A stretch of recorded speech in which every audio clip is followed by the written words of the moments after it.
Allô, moi c'est Laurence. Moi, c'est Vicky. On est deux diplômés en anthropologie de l'Université Laval. Puis si tu te demandes ce que ça fait un anthropologue, viens-t'en qu'on en jase entre potes. Si vous aviez à deviner qu'est-ce que ça fait un anthropologue, qu'est-ce que vous diriez? Oh, aïe, aïe, Je sais pas c'est quoi un anthropologue. Eh boy. Je ne sais pas. J'en ai aucune idée pour le présenter. Étudie les anciennes sociétés. Ça observe les oiseaux. Tu vois quelque chose avec le bois ou... Quelqu'un qui est spécialisé dans l'entrepreneuriat. Une version ancienne de l'archéologie. Non, vraiment, là, non. L'anthropologue, ça étudie l'anthropologie. Maman, c'est quoi l'anthropologie? Tu veux que je réponde à qu'est-ce que ça fait? C'est quelqu'un qui étudie l'être humain. Ça étudie les mœurs, les gens. C'est comment qu'ils sont, comment qu'on est, comment que ça marche, comment que ça a été. C'est un découvreur de racines, des racines des nations et des peuples. Je suis très respectueux des anthropologues. Bienvenue à notre premier épisode d'Anthropote, le balado qui démystifie l'expérience concrète de l'anthropologie francophone canadienne, vécue et racontée par des anthropologues de tous les horizons pour le grand public. Comment tu vas, Vicky? Hey, je suis assez énervée, là. C'est notre premier épisode de balado. Let's go! Hey, d'abord, avant de commencer, je me permets de dire merci à Francis Lecavalier pour la création, composition et le mix de notre chanson thème, de notre jingle. Et merci tout spécial aussi à Martin Hébert qui nous a permis d'enregistrer ici. C'est où ici? C'est le laboratoire d'anthropologie multimodale du département d'anthropologie de l'Université Laval. Fait que props, Martin, yeah, merci.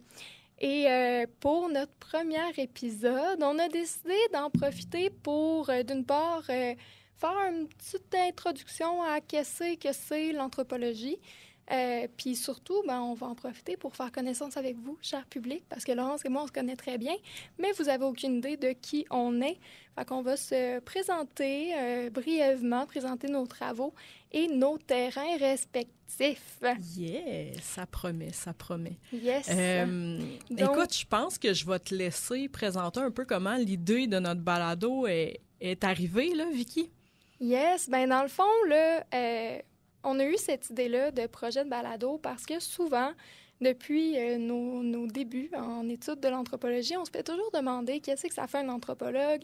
Puis on a entendu toutes sortes d'idées préconçues un peu farfelues par rapport à l'anthropologie, notamment que souvent les gens, ils vont la confondre avec d'autres sciences, comme par exemple, on a déjà entendu que l'anthropologie, c'était l'étude des insectes, mais non, l'anthropologie et l'entomologie, c'est deux choses différentes. On n'étudie pas tout à fait les mêmes bébites.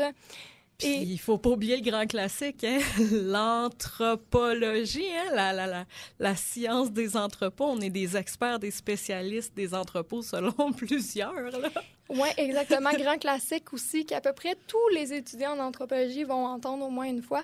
Donc, on a décidé d'un peu remettre les pendules à l'heure puis de partager avec le grand public, avec les gens qui pourraient avoir des questions par rapport à ce qu'on fait. Qu'est-ce qu'on fait, justement, en tant qu'anthropologue? Et on a décidé, donc, de venir avec cette idée de balado qui va se concentrer surtout sur, concrètement, qu'est-ce que ça fait, un anthropologue? Parce que, contrairement aux conceptions générales, là, comme quoi l'anthropologie, c'est super abstrait, c'est super vague, non, en fait, c'est vraiment ancré dans la réalité. Qu'est-ce que les gens y font? Qu'est-ce que les gens disent qu'ils font, puis aussi quel impact leurs actions ont sur la vie sociale ou communautaire, ou etc. Donc, notre balado va porter, certes, sur l'anthropologie, puis qu'est-ce que c'est, mais surtout sur les anthropologues et qu'est-ce qu'ils font. Fait que ça va être ça un peu notre projet, c'est ce qu'on essaie d'accomplir. Et pour commencer, on va démystifier un petit peu l'anthropologie comme discipline. Donc moi, souvent, je vais résumer de façon très brève l'anthropologie comme étant la science qui étudie l'être humain à travers ses réseaux de sens. Un réseau de sens, c'est quoi? Mais c'est tout ce qui vient organiser la vie sociale ou communautaire ou culturelle. Donc, ça peut être le langage, par exemple, comme ce que Laurence et moi, on étudie. Donc, les langues, ça vient organiser la communication. Puis certaines pratiques également, mais ça peut être aussi la religion, ça peut être la culture, les rites de passage qu'on va se donner, par exemple le bal des finissants, quand on finit notre secondaire. C'est une étape importante de la vie de chacune. Les baptêmes, les mariages, ça peut être l'économie, ça peut être la politique. Donc, c'est toutes les structures qu'on vient se donner en tant que collectivité pour organiser notre existence, organiser notre vie, se donner vraiment une structure commune, en fait. Oui. Puis l'anthropologie, en fait, quand on entend ça comme ça, c'est très large. Puis ce qui est intéressant, c'est qu'on peut avoir différentes perspectives, différentes conceptions. Donc ça, je pense que ça va être quelque chose qui va être intéressant là, à suivre tout au long de nos épisodes, voir c'est quoi un peu les conceptions, les perspectives de l'anthropologie que nos différents invités vont avoir. Là. Je trouve que tu as fait un très beau résumé là, de ce qu'est l'anthropologie. Moi, souvent, là, j'ai de la misère à mettre des mots un peu comme toi tu l'as fait. Je le mets en comparaison avec la socio, parce que les gens ont souvent une meilleure idée de ce qu'un sociologue, une sociologue fait. Puis bon, dans nos domaines, il y a aussi des anthropologues du langage, il y a des sociolinguistes. Donc, la différence entre les deux, c'est un peu la différence entre sociologie et anthropologie. J'aime beaucoup l'analogie de la forêt. Ah, ouais, j'ai jamais entendu ça, vas-y donc. Oui, pour décrire un peu le genre d'études peut-être que les uns et les autres vont faire. Donc, moi, on imagine qu'on a une forêt, OK? Donc, ça, c'est une communauté, là, mais là, pour les besoins de la chose, on a une forêt avec plusieurs arbres, beaucoup de relations entre les arbres. Le ou la sociologue, lui, va s'intéresser à dresser un portrait global de la forêt. Donc, oui, il peut faire de l'observation, mais il va passer beaucoup de questionnaires, puis il va essayer d'amasser, de recueillir le plus de données possible, le plus d'informations possible pour dresser un portrait qui soit adéquat de l'ensemble de la forêt. L'anthropologue, lui, ce qu'il va faire, c'est qu'il va aller se mettre les deux pieds dans la forêt. Puis, au lieu de s'intéresser à l'ensemble de la forêt, il va s'intéresser à certains arbres en particulier, puis il va les étudier en profondeur. Des fois, ces arbres-là, ça se peut que ça soit des arbres qui sont marginalisés. Donc, parfois, pas toujours. Donc, on va étudier des espèces particulières. Exactement, c'est ça. Donc, on va aller voir des profils peut-être plus spécifiques. On va étudier en profondeur leur expérience.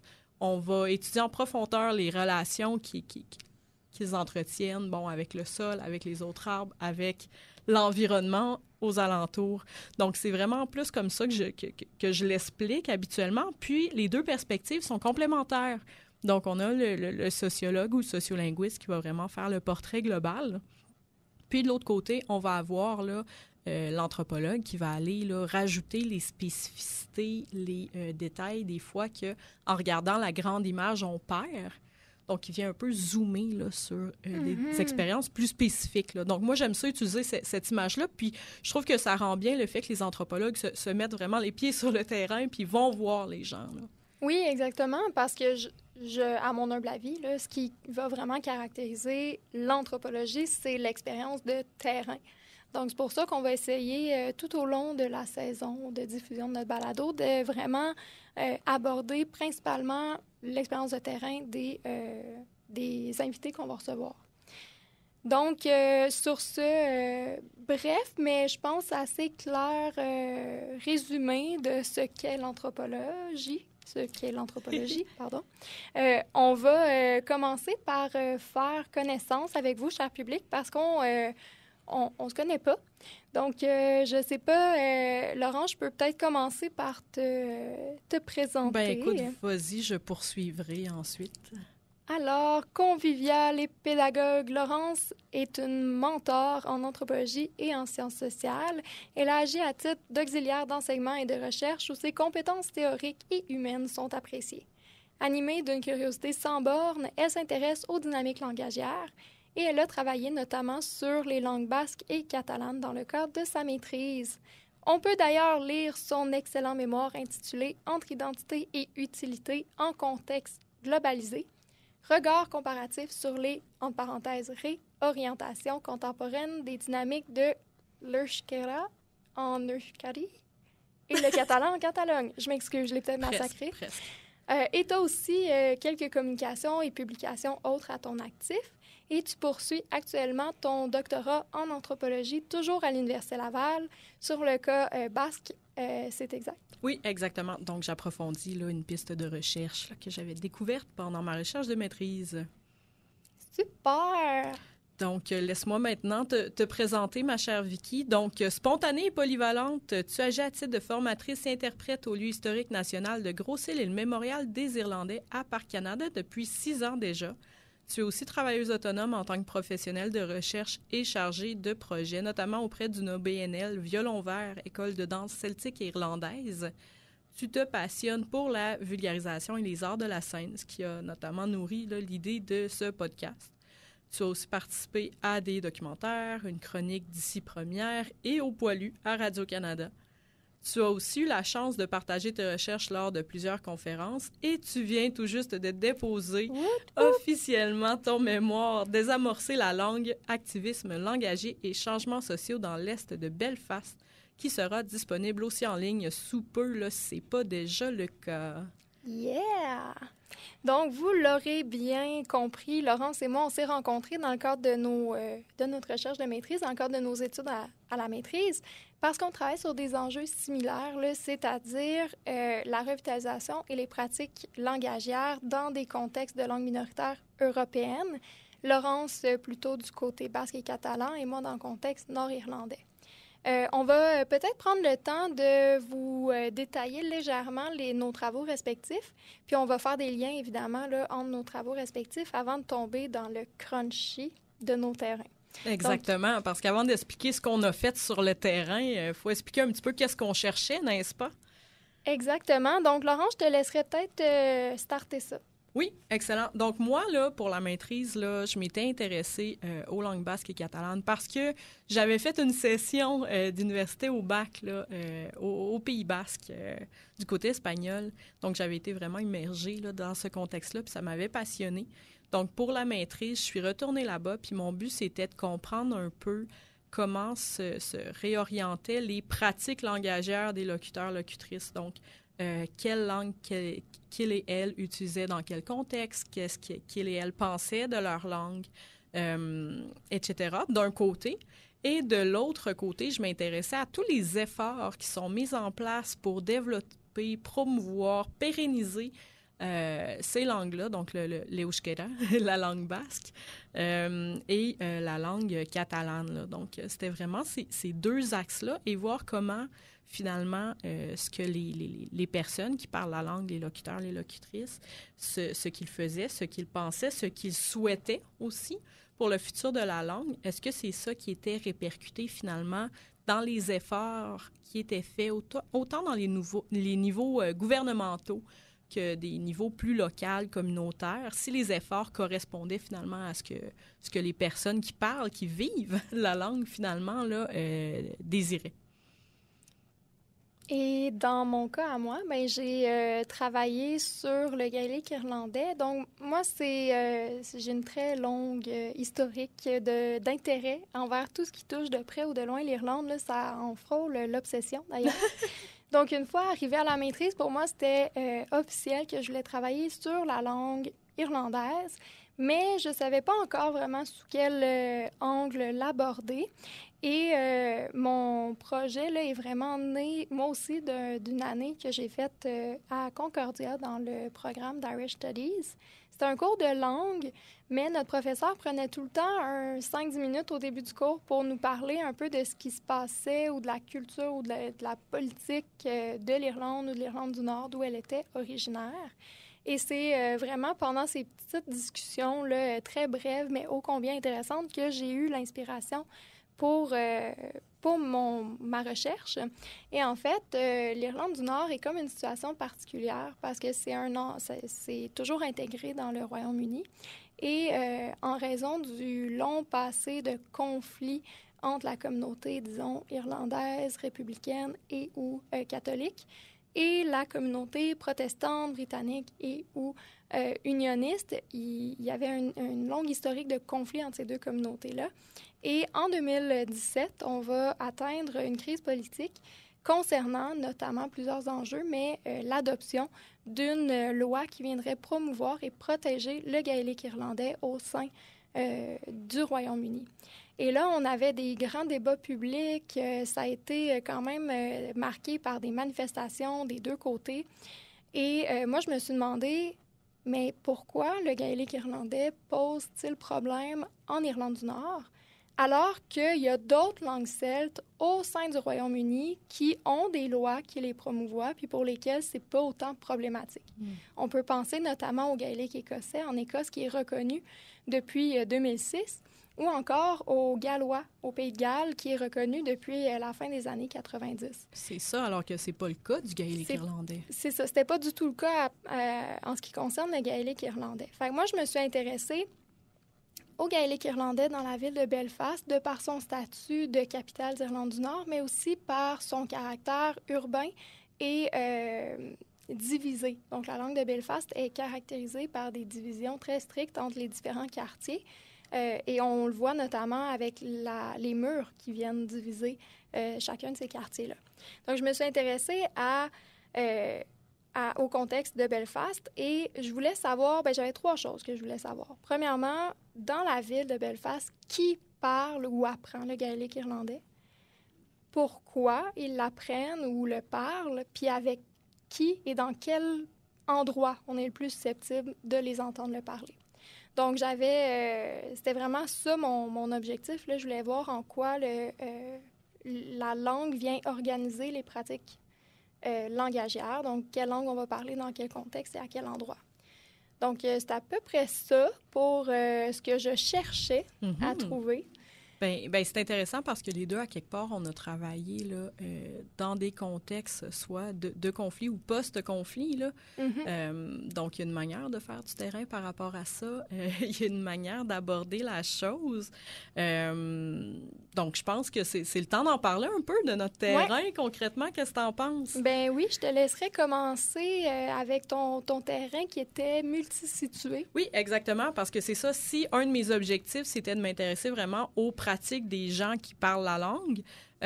Puis le deuxième objectif, c'était aux efforts de pérennisation, mais le troisième objectif, c'était finalement de faire une étude comparative entre la communauté autonome basque et la Catalogne. Donc, c'est pour ça que j'ai fait un terrain multisitué d'août à décembre 2021. Là, donc, une part du côté du Pays basque, l'autre part en Catalogne.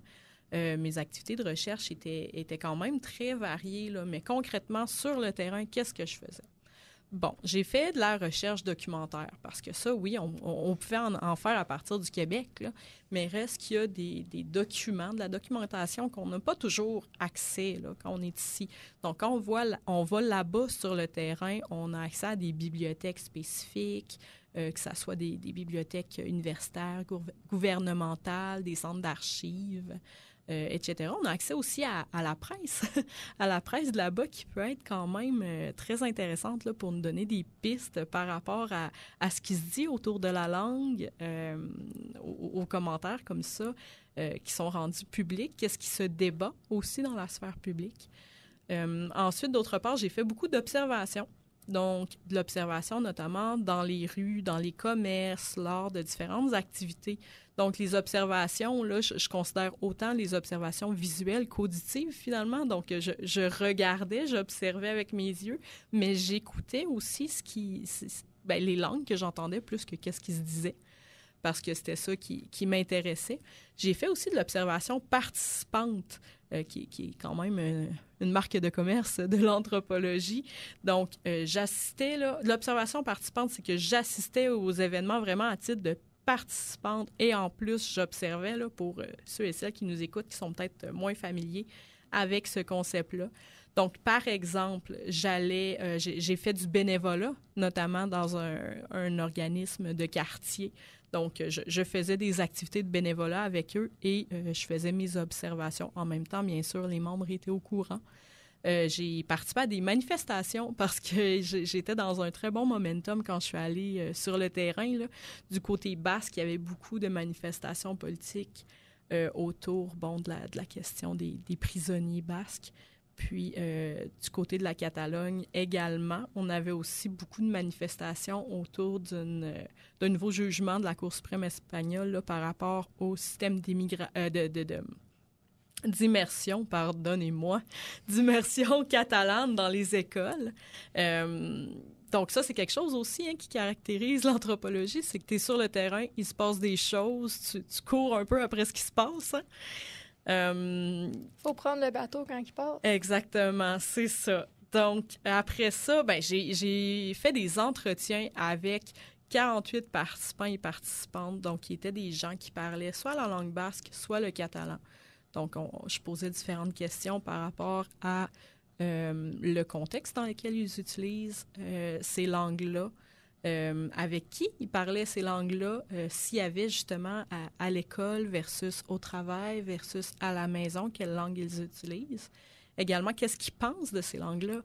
Parce que des fois, on pense à ça, il y a des imaginaires qui peuvent être associés aux langues basques et catalanes ou à la langue espagnole. De la même façon que toi puis moi, c'est pas pareil quand on parle en français, quand on parle en anglais. Bon, toi, dans ton cas, si tu parles le gaélique irlandais, dans mon cas, l'espagnol ou encore le basque. Donc, on abordait ça, puis on abordait aussi leur souhait par rapport au futur. Donc, qu'est-ce qu'ils pensent qui va arriver avec leur langue? Qu'est-ce qu'ils et elles aimeraient qui arrive avec leur langue pour finalement comparer là, avec les efforts qui se font actuellement? Je faisais des activités aussi de suivi puis des rencontres de groupe avec ces participantes-là pour que ces personnes-là aient l'opportunité d'échanger entre elles, ce qui a donné des échanges très, très intéressants, des gens qui ne se seraient pas nécessairement croisés autrement. Puis, je dois dire que mon terrain a été constitué de beaucoup de discussions informelles, là, que ça soit avec mes colocataires là-bas, des gens, des fois, que je croisais dans la rue, que je questionnais, des responsables d'organismes, justement, que je contactais, là, les organismes, les entités qui œuvrent en faveur des langues basques et catalanes. Donc, également avec des membres d'institutions gouvernementales. Là. Donc, c'est notamment aux côtés de la Catalogne. Là, j'ai parlé à des gens haut placés que je ne pensais pas réussir à atteindre. Puis bon, il est arrivé vraiment des beaux imprévus parce que j'étais dans un bon momentum. Là. Les gens s'intéressaient à la recherche, ils étaient très enthousiastes par rapport à celle-ci. Par rapport au fait aussi que je sois québécoise. Ben oui, parce que encore une fois, il y a tout le temps une dimension identitaire, voire émotive aux langues. Puis même si tout le monde n'est pas constamment en train de réfléchir à son rapport avec la langue, il y a comme quelque chose qui est souvent partagé. Puis en contexte de langue minoritaire, par exemple, souvent, ben, ça crée des solidarités qui facilitent le dialogue par rapport à cette langue-là parce qu'ils ne se sentent pas, surtout dans ton cas, mais dans le mien aussi, comme c'était des contextes post-conflit, bien, c'est des gens qui ont peut-être déjà vécu de la discrimination à cause de la langue qu'ils parlent ou qu'elles parlent. Fait que c'est sûr que ça peut donner un peu l'impression qu'ils doivent être prudents avec ce qu'ils partagent, avec qui par rapport à cette langue-là. Fait qu'effectivement, ça, c'est de quoi j'ai vécu aussi, là, le fait que je sois une francophone qui évolue dans le Canada, bien, ça a facilité, dans certains cas, les contacts. Les gens, je pense qu'ils sentaient tout de suite une espèce de solidarité. Parlant de solidarité, de contact et peut-être d'enthousiasme, là, je pense que je vais en profiter pour te raconter une anecdote. Parce que, bon, oui, je suis québécoise, mais je suis aussi une jeune femme. Donc, le fait d'être jeune femme sur un terrain de recherche avec qui j'entrais en relation avec des participantes de tous les âges. Parce que dans mon cas, là, je m'intéressais aux locuteurs et locutrices à partir de 18 ans jusqu'à... Je ne m'étais pas mis de limite. Donc, on suppose que, justement, j'interagissais là, quand même avec des gens de mon âge pour solliciter et recruter là, pour participer à ma recherche. Puis je disais tout à l'heure que les gens étaient normalement hyper enthousiastes par rapport à ma recherche. Bien, il y en a qui l'étaient plus que d'autres. On va dire ça comme ça. Est-ce qu'il y en a qui l'étaient trop? Peut-être. C'était limite, tu sais. Bien, je vais te dire un cas particulier d'un participant, mais c'est pas arrivé juste à une reprise, là. T'es sur le terrain, puis moi, je faisais beaucoup d'ethnographie quand même pendant le loisir nocturne, on va dire comme ça. Parce qu'il y a quand même un bon défi là, pour recruter les jeunes adultes sur le terrain. Comme qu'est-ce qui fait que tu réussis à leur parler, premièrement? Dans quel contexte tu réussis à les parler? puis à susciter leur intérêt pour la recherche, ben moi, souvent, c'était en sortant dans les bars le soir, parce que de jour, ils sont à l'école, sont au travail, puis le soir, sont sur des terrasses à boire de la bière. Donc, je faisais quand même mon recrutement là-dedans, donc habillée de manière à participer à des loisirs nocturnes avec, mon profil de jeune femme qui se met à échanger des numéros de téléphone avec des gens. Donc, il y en a qui comprenaient facilement que c'était pour la recherche, mais pour certains, c'était assez ambigu. Donc, j'ai un jeune homme en particulier là, que je tentais de recruter, que finalement, là, il était persuadé que je flirtais avec lui puis que j'échangeais nos numéros de téléphone pour l'inviter en date. C'était un prétexte, mettons. C'est ça, exactement. Fait que des fois, c'était comme ambigu, mais en même temps, tu veux pas comme trop être froide parce que tu veux essayer de susciter son intérêt pour participer à la recherche. Mais bon, ça, c'est quelque chose que j'avais... d'un autre côté, tu veux pas... Tu sais, il faut que tu restes éthique, faut que tu gardes ta posture de chercheuse. Exactement, c'est ça. C'était pas toujours facile, des fois, là, de gérer avec, les attentes amicales, amoureuses ou même sexuelles, là, dans le cas qu'il y avait vraiment des ambiguïtés, là, j'ai dû recadrer, renégocier un peu ma place, puis c'était quoi mes attentes par rapport à mon participant, ma participante, là. Mais non, ça a quand même des petites anecdotes cocasses, là, des petits quiproquos qu'il a fallu désamorcer, là, mais ça s'est toujours quand même bien passé. Là. Mais toi, parle-moi donc un peu. Je sais qu'on a des thématiques semblables, mais je pense que ton terrain, tu as eu des défis vraiment différents. Oui, vraiment. Donc, moi, initialement, ce que je cherchais à faire, là, j'avais plusieurs activités de collecte de données de prévues.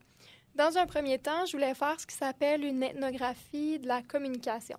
Fait que ça, c'est vraiment d'aller sur le terrain, dans les espaces publics. Dans mon cas, c'est ce que j'avais ciblé comme lieu. Et d'écouter quelle langue j'entends, de qui et avec qui.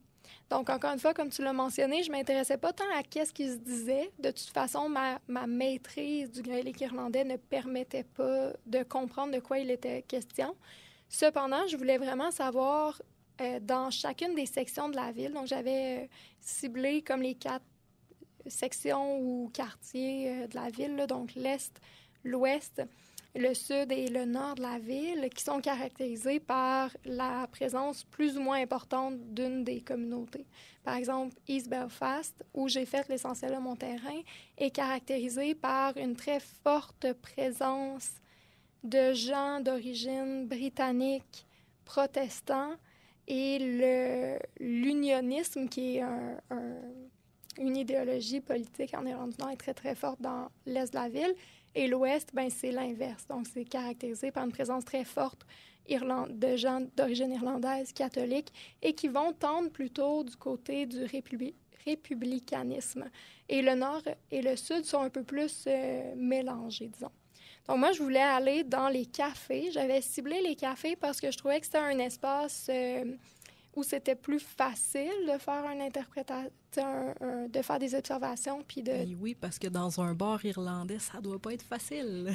Exactement. Dans un bar irlandais, il y a de la musique, il y a du bruit, il y a du mouvement. Puis encore une fois, je travaillais dans un contexte où je devais travailler en utilisant une deuxième et une troisième langue. Mm-hmm. Donc, pour me faciliter un peu la tâche, j'ai décidé de cibler plutôt des cafés que je trouve qui sont des lieux de rencontre quand même importants. Et je voulais m'asseoir avec ma grille d'observation puis écouter les gens autour de moi puis essayer de prendre en note là, quelle langue j'entends.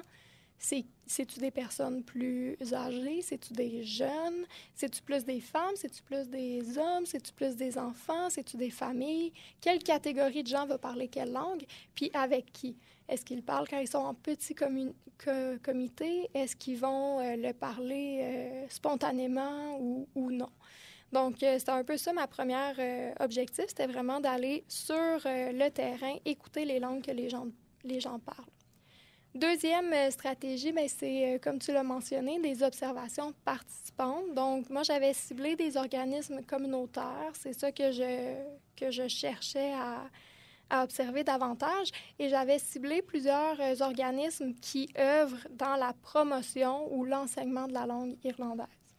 Donc, j'avais prévu participer à un certain nombre d'activités tenues auprès de ces organismes-là avec qui j'avais déjà établi un contact avant même de quitter là, pour mon terrain.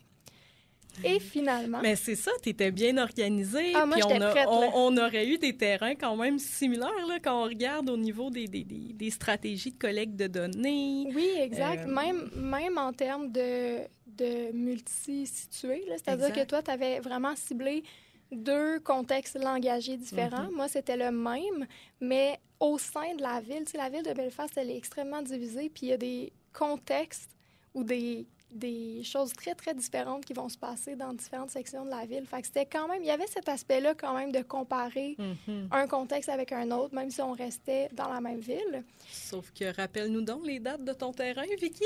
Je suis arrivée sur le terrain le 3 mars 2020. Donc, évidemment... quand je suis arrivée sur le terrain, j'étais ultra préparée, puis j'ai été là quelques jours à peine, là, 9 jours. Mais pendant ces 9 jours-là, j'ai été en mesure de faire des observations dans les cafés. J'en ai fait 2. J'ai eu l'occasion de faire des observations participantes auprès d'un organisme qui s'appelle Turris, qui est basé dans East Belfast et qui offre des cours de langue irlandaise, mais auprès de la population d'East Belfast, c'est-à-dire majoritairement protestante, d'origine britannique, avec une prédominance unioniste. Donc, une population qui, généralement, est très, très réfractaire à tout ce qui est culturellement associé à l'Irlande ou au catholicisme. Donc, j'ai eu la chance d'aller dans des cours qu'ils ont offerts en présentiel. Et j'avais aussi ciblé un autre organisme où je suis allée visiter leurs locaux. C'était Andrared, dans le sud de la ville. Eux, ils vont faire, effectivement, offrir des cours de langue, mais ils organisent aussi plein de soirées culturelles. Fait que des spectacles de musique, des soirées de poésie. Ils font aussi des voyages à l'extérieur de la ville pour amener les gens dans des milieux où la langue, elle est parlée au quotidien. Donc, j'avais déjà ça. J'avais déjà des gens qui avaient manifesté leur intérêt à participer à mes entretiens. Donc, j'avais prévu aussi interviewer des gens en one-on-one plutôt qu'en groupe, là, si je prends ce que toi, tu avais prévu, parce que c'est très délicat encore en Irlande du Nord. Et là, je m'attendais à travailler avec des gens issus des 2 communautés, puis je voulais éviter de les mettre dans des situations de confrontation, disons. Et aussi, les troubles, les conflits nord-irlandais se sentent encore. Fait que je voulais vraiment essayer de créer comme une bulle avec mes participantes pour faciliter le dialogue, par exemple. J'avais même préparé une liste de ressources pour venir en aide aux gens qui pourraient peut-être se retrouver à revivre des moments difficiles associés aux troubles dans nos discussions. Alors, j'étais full prête. Mais... COVID-19, je pense que je n'ai pas besoin d'en parler de long en large. J'ai été rapatriée par l'université. Je suis revenue le 16 mars. J'étais complètement découragée. Premièrement, la plupart des organismes que j'avais ciblés avaient décidé de simplement mettre fin à leurs activités en attendant que ça passe, parce qu'on s'en rappelle, on nous parlait de 2 semaines de confinement au départ. Et donc, je suis revenue ici et j'ai dû me revirer sur un dixaine puis faire des demandes de modification et d'amendement auprès du comité d'éthique de l'université parce que je ne pourrais plus faire certaines de mes activités de recherche. Fait que finalement, ce que j'ai fait, c'est quand même des observations participantes de cours en ligne. Donc ça, j'en ai fait pas mal quand même. Et j'ai quand même été en mesure de faire des entretiens avec des gens. Là. J'ai interviewé 9 personnes, puis j'ai eu 2 personnes qui ont préféré répondre sous forme de questionnaire. Fait que j'ai adapté mon guide d'entretien là, pour qu'il puisse répondre de façon écrite plus tôt. Fait que j'ai quand même été en mesure d'extraire des données de tout ça, mais il faut garder en tête que, on l'a dit tout à l'heure, l'anthropologie se caractérise par l'expérience de terrain Et moi, j'avais l'impression que j'en avais pas fait.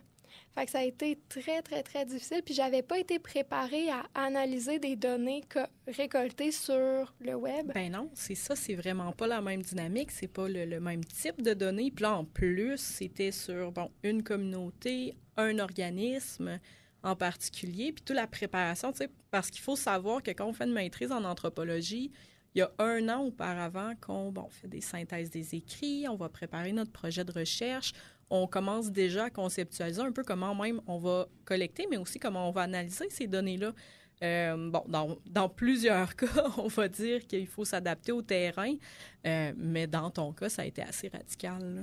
Non, c'est ça exactement. Puis on nous dit tout le temps dans notre préparation au terrain que peu importe à quel point tu te prépares, ça va jamais se passer comme prévu. Donc, je m'attendais à ce que ça se passe pas comme prévu, mais à un moment donné, il y a toujours bien des limites.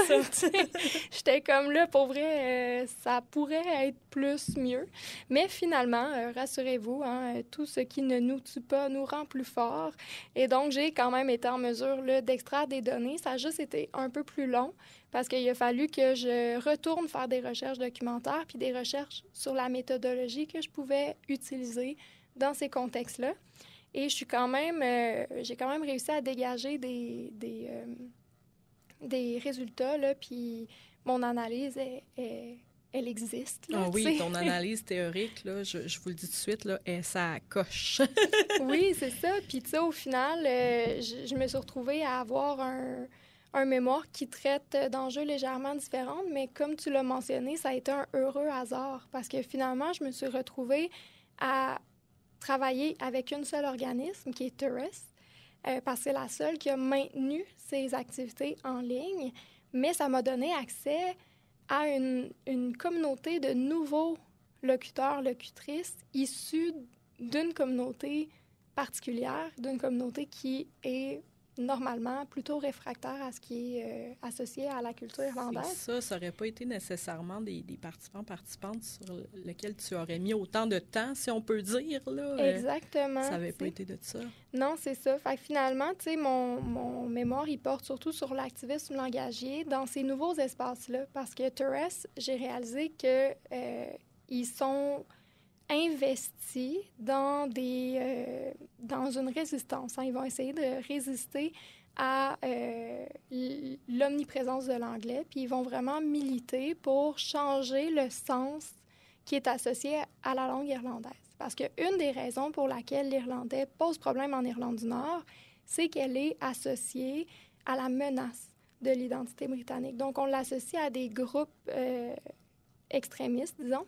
Et donc, c'est toujours la communauté britannique ou protestante va avoir tendance à se braquer parce qu'il l'associe à la violence, à la menace. Donc, TERES essaye de déconstruire ça et d'en faire véritablement un fait culturel qu'on peut apprécier, peu importe notre background familial ou politique ou religieux. Et ils vont essayer vraiment de créer un lieu pour apprendre cette langue-là, là, même si on n'est pas issu d'une famille de locuteurs ou locutrices. Fait que c'est, somme toute, très intéressant, tout ça. Si vous voulez en savoir plus, vous irez lire mon mémoire qui va être ou qui est déjà disponible en ligne. Oh oui, je vous incite fortement à le faire. Même ça peut faire beaucoup de parallèles là, avec des situations qu'on connaît ou qu'on vit par ici aussi. Oui, mais c'est ça, justement. On annonce en grande primeur que la dernière partie de nos épisodes va toujours être consacrée à la culture populaire ou à des œuvres artistiques ou culturelles avec lesquelles on peut faire des liens. Donc, Laurence et moi, on va vous présenter 2 œuvres qui peuvent être mises en relation avec nos travaux respectifs. Donc, si jamais vous n'êtes pas down avec le fait de lire nos mémoires, qu'à cela ne tienne, vous pourrez approfondir quand même sur ces enjeux-là, mais via des médiums un peu plus culturels, artistiques et conviviaux, disons. Donc, est-ce que c'est le moment pour notre thème musical chanté? Oui! Je pense que c'est le culture pop, pop, pop, pop, pop, pop, pop, culture pop, pop, pop, pop, pop, pop, pop, culture pop. Yeah! On tient à s'excuser à l'avance pour les parents qui nous écoutent, qui ont pu entendre d'autres versions de cette superbe chanson. La nôtre est meilleure. Voilà.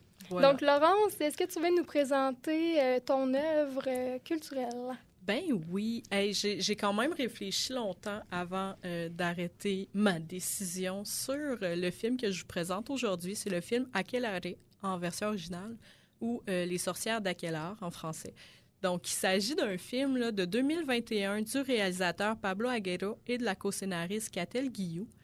Dans le fond, Aquelarre se déroule au 17e siècle au Pays basque, pendant l'Inquisition espagnole en pleine chasse aux sorcières, là, pendant laquelle il y a 6 jeunes femmes basques qui sont arrêtées sous accusation de participer à des activités démoniaques et de sorcellerie. Déjà, ça promet. Je sais que c'est ton genre de film un peu, Vicky. Hein? Full. Donc, Aquelarre, là, si on regarde un peu le mot, là, Aquelarre, bon, on parle du pâturage du bouc, référent au bouc noir de la mythologie basque, qui est un genre de divinité souterraine protectrice du bétail, mais que le christianisme là, a rapidement associé à Satan. Hein, on peut s'y attendre. Un bouc avec des cornes qui vit sous la terre. Petite référence. Donc, Aquelarre, dans ce contexte-là, réfère à l'endroit où les sorcières pratiquaient là, des rites païens. Donc, ici, les rites basques. Donc, selon le groupe Ouest, là, l'intention de Pablo Aguero avec ce film-là, là, c'était de se baser un peu sur l'histoire réelle de Pierre de l'Ancre, qui était un éminent juge du Parlement de Bordeaux, beau-frère de Montaigne, qui plus est. Puis en fait, de l'Ancre, là, il a été envoyé en 1609 par Henri IV au Pays basque pour enquêter sur des affaires de sorcellerie. C'est à ce moment-là qu'il découvre une contrée qu'il décrit comme presque sauvage, dernier bastion de résistance à l'évangélisation et à la centralisation. Il décrit que chacun y est seigneur de sa propre maison. Et, fait intéressant, il remarque que les femmes occupent une place centrale dans la société, puisqu'elles vivent la moitié de l'année seules, pendant que les hommes partent faire du commerce là, au Nouveau Monde. Donc, on se rappelle que les Basques étaient des marins aguerris. Hein? Donc, toujours selon le groupe Ouest, croyant affronter un immense complot de sorcières, de l'Ancre cherche à percer tous les secrets du sabbat, qui est la célébration nocturne où on dit que le diable recrute ses complices et s'accouple avec elles. Dans le film, on se rend vraiment compte que ça devient une obsession. Rapidement, les jeunes femmes se rendent compte là, que peu importe ce qu'elles vont faire, là, elles sont condamnées. Donc, elles décident d'embarquer dans le jeu du juge et de mettre en scène réellement là, le rite imaginaire du sabbat. Donc, le sabbat, là, c'est vraiment là, la condensation des fantasmes et tabous de l'homme civilisé. Donc, on met en scène la féminité, la nuit, la forêt, le feu, l'animalité, le sacrilège, la jeunesse incontrôlable, bien sûr. Et surtout, bon, le sexe qu'on dit polymorphe, débridé, symbole d'un éros féminin insatiable et destructeur, dont la jouissance fascine et effraie. Bon, on comprend un peu le ton, hein? Donc, tu vas me dire, Laurence, OK, mais le lien avec tes intérêts de recherche, ben, en fait, il y en a quelques-uns. D'une part, la manière dont les coutumes ou la manière de vivre basques sont présentées là, en disent long sur les relations historiques entre les Basques et les Européens, alors dits civilisés, là, dans ce cas-là, les Français, les Espagnols. Donc, d'une part, on voit les femmes basques qui sont libres et autonomes, donc forcément dévergondées et des épouses de Satan. On montre les rites basques qui sont des rites païens comme forcément démoniaques. Et enfin, on présente la langue basque comme la langue du diable. D'ailleurs, il y a une scène là, qui m'a particulièrement marquée, là, que je vais te parler, c'est celle où on voit une des jeunes femmes qui prétend réciter une incantation pour le diable, là, alors qu'en réalité, elle récite une chanson assez inoffensive en langue basque. Puis là, tu vois le juge puis les hommes d'église là, qui en ont peur, comme si elle incarnait le démon incarné. Là. Mais c'est drôle. Quand tu sais, en fait, que c'est une petite chanson en basque, toute naïve. Donc ici, on retourne vraiment à l'origine du fameux « Háblame en cristiano », donc « Parle-moi en chrétien », qui a été longtemps utilisé par les Espagnols pour demander aux Basques de parler dans une langue là, qu'ils considéraient légitime et compréhensible. Donc, dans ce cas-là, le castillan. Ça, d'ailleurs, là, c'est une insulte qui peut encore sortir de nos jours, là, bien que ça soit moins fréquent depuis les 10 dernières années. Là. Donc, c'est ça, c'est spécial de savoir que ça remonte aussi loin que l'Inquisition. Ensuite, bon, le film dure un peu plus de 90 minutes. Il est disponible en différentes langues sur la plateforme Netflix. Mais ce que je trouve particulièrement génial, c'est que la version originale contient des dialogues en espagnol, mais aussi beaucoup de dialogues en euskera, la langue basque. Donc, on voit, en fait, là, ça illustre bien que la langue basque devient de plus en plus audible dans les films et les séries télévisées qui se déroulent sur le territoire basque. On constate donc de plus en plus de représentation du multilinguisme là, du territoire espagnol parce que, oui, je ne sais pas si tu le savais avant que je te parle de ma recherche, Vicky, mais l'Espagne est une nation de nations. Malgré toutes les tentatives là, d'invisibiliser les différentes langues et cultures qui la composent. Donc, je termine quand même en vous avertissant que le film est pour un public avisé puisqu'il contient des scènes graphiques qui pourraient blesser certaines sensibilités, là, notamment là, des scènes de torture. Donc, ça ressemble à ça pour le film que j'avais à vous présenter aujourd'hui. Vicky, je pense que tu vas nous parler d'un chanteur que certains et certaines connaissent probablement déjà, mais pas sous ce jour. Oui, exactement. Donc, moi, j'ai choisi de vous présenter une œuvre musicale plutôt. Je vais vous parler de Hozier, donc auteur, compositeur, interprète et musicien irlandais. Il est surtout connu pour son premier succès, Take Me to Church, qui est sorti il y a déjà quelques années. Mais plus récemment, il a à nouveau conquis les internets avec son dernier succès, Too Sweet, que vous avez probablement entendu sur TikTok. Pourquoi je vous en parle? Ben, c'est que ce hit se trouve sur son dernier album qui s'intitule Unreal, Unearthed, Unheard, qui inclut plusieurs mentions ou références à la langue irlandaise. Avant d'entrer dans le vif du sujet, c'est quoi cet album-là? Bien, Hozier lui-même va le décrire comme son projet de pandémie. Il y en a qui ont eu des pandémies plus productives que d'autres, comme on peut voir. Et ça se ressent d'ailleurs dans les thématiques générales de son œuvre qui traitent beaucoup les difficultés collectives qu'on peut vivre. Donc, d'abord ancré dans un monde littéraire, Hozier puise son inspiration dans la mythologie, plus spécifiquement l'incursion en enfer de Dante. Alors, chacune de ses chansons va représenter un des cercles de l'enfer. Déjà, ça met la table pour un album, ma foi, tragique. Pour ma part, j'ai été complètement happée par la poésie puis l'émotion de toutes les paroles. Et de façon générale, c'est un album autant éclectique que cohérent. Je ne sais pas comment il fait, mais je trouve que ça s'harmonise très bien, même s'il y a des différences majeures entre chacune de ses chansons. Bon, il y a quand même certaines critiques qui vont déplorer la durée jugée trop longue. Mais personnellement, je trouve que c'est bien correct. Là. Puis au contraire, ça permet de vraiment se laisser bercer à travers chacune des pistes. Le rapport avec mes intérêts de recherche, c'est qu'il y a 3 chansons sur lesquelles j'aimerais vraiment qu'on porte attention. La première, elle s'appelle Empire Now et elle fait référence à l'histoire irlandaise qui a été marquée par la colonisation britannique. La tune commence d'ailleurs par les paroles suivantes. Sun coming up on a dream come round, 100 years from the empire now, sun coming up on a world that's easy now. Si je traduis ça, le soleil se lève sur un rêve devenu, 100 ans après l'Empire, le soleil se lève sur un monde désormais facile. Ça, là, c'est une très belle référence à la devise de l'Empire britannique. Est-ce que tu la connais, Laurence? Il me semble que c'était quelque chose comme l'empire sur lequel le soleil ne se couche jamais. Là. Je me souviens pas de la formulation exacte. C'est exactement ça. Là, c'est l'empire où le soleil ne se couche jamais. Donc, c'est une belle référence à ça. Et plus tard, il va aussi chanter à propos des martyrs de la Révolution et le monde qu'ils vont créer. Donc, c'est une belle référence là, à l'indépendance éventuelle de l'Irlande. La deuxième chanson s'appelle « The Shelby ». Et c'est une chanson en 2 parties. Les 2 parties vont parler des mêmes thématiques, soit d'amour, de deuil, mais aussi d'épreuves vécues ensemble. On peut y voir une référence à la pandémie elle-même, mais on peut aussi élargir son sens. Surtout dans la partie 1, qui va d'ailleurs comporter une portion chantée en gaélique irlandais, ce qui en fait... Ça, j'aime ça! Oh oui! Ce qui en fait le premier enregistrement en gaélique irlandais de Hozier. Puis ça permet aussi de faire une belle démonstration que le gaélique irlandais peut être utilisé dans des sonorités beaucoup plus contemporaines, beaucoup plus pop, plutôt que de le confiner dans le folklore ou le folk ou le traditionnel. Fait que ça, c'est vraiment, vraiment intéressant. Dans cette partie, d'ailleurs, on peut entendre les paroles suivantes. Trina Kayla, Lekayla, Clao Clea, qui pourrait se traduire par enchevêtré, ensemble, transformé. Cette partie-là a particulièrement résonné en moi. Là, d'ailleurs, je l'ai utilisée comme épigraphe dans mon mémoire.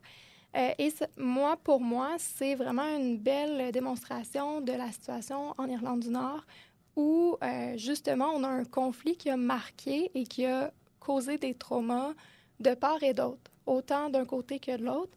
Et d'ailleurs, on le sent de plus en plus en Irlande du Nord qu'il y a eu un sentiment d'identité locale qui émerge parce que, justement, l'histoire particulière et partagée de l'Irlande du Nord a créé une culture puis une mémoire collective spécifique.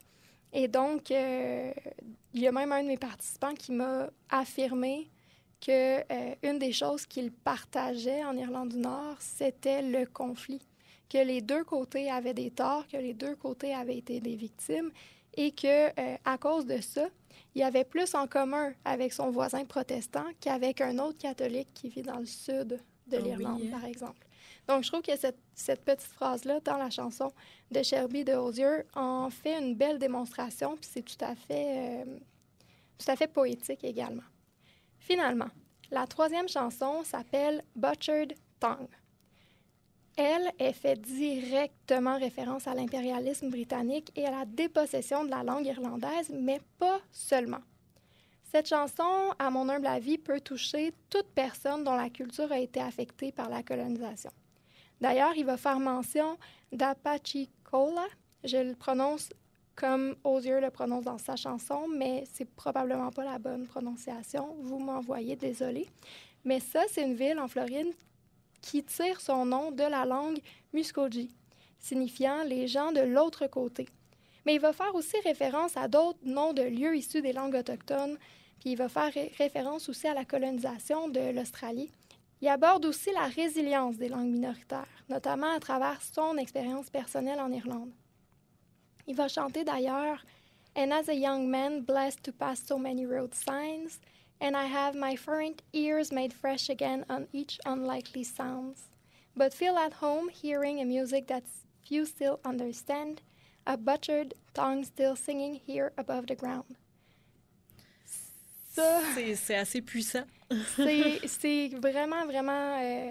ça lève le poil ses bras, comme on dirait. Puis ça réfère au fait que malgré que son oreille à lui soit pas nécessairement familière avec toutes les sonorités de la langue, parce qu'il n'est pas un locuteur natif, ça ne l'empêche pas de se sentir toujours conforté par cette musique que certaines personnes parlent toujours et que certaines personnes continuent de mettre de l'avant. Donc, c'est vraiment une très belle chanson. Je vous encourage à aller écouter cet album-là qui est disponible Apple Music, Spotify et probablement ailleurs. Là, ça se trouve assez facilement. Donc, pour ceux et celles qui seraient intéressés, je vous rappelle le nom de l'album Unreal, Unearthed, Unheard de Hozier. Moi, je trouve ça fascinant comment, avec cette dernière chanson-là dont tu nous parles, Butchered Tongue, comment il réussit en quelques lignes à encapsuler, bon, oui, quelque chose en lien avec la langue, le gaélique irlandais, mais aussi comment ça peut référer en général à plein de situations de langue minoritaire, parce que ça met vraiment en exergue le lien affectif, le lien identitaire qu'on peut avoir avec la langue, même quand on ne la parle pas nécessairement. Mm-hmm. Oui, puis ça illustre bien la solidarité dont on parlait tout à l'heure, que généralement, quand on rencontre quelqu'un d'autre qui est issu d'une minorité langagière, il y a comme une espèce de « OK, tu sais, on se comprend ». C'est ça, on a des sensibilités similaires. Exactement. Puis je trouve que c'est un bel exemple. L'Irlande a, à plusieurs reprises, montré sa solidarité, notamment avec les peuples des Premières Nations des États-Unis ou d'Amérique du Nord, en envoyant, par exemple, du soutien financier. Fait que je trouve que c'est une belle démonstration de l'historique de cette solidarité-là également. Ça me rend vraiment joyeuse de voir que de plus en plus les langues minoritaires sont incluses dans des choses plus grand public, si on peut dire. Et là. pop aussi, tu sais, de la culture populaire. C'est ça. Vraiment, vraiment intéressant. Fait que c'est, si jamais vous voulez approfondir, ben je vous invite à regarder autour de vous. Je suis certaine qu'il y a plein de choses avec lesquelles vous allez pouvoir faire des liens, parce qu'après tout, l'anthropologie, ça s'intéresse aussi à la culture, puis ça peut s'intéresser aussi aux arts. On peut en retrouver dans plusieurs sphères autour de nous. Donc, ouvrez l'œil, ouvrez l'oreille. Et c'est ce qui va mettre fin à notre premier épisode de podcast. J'espère que vous avez aimé ça. Laurence, as-tu aimé ça?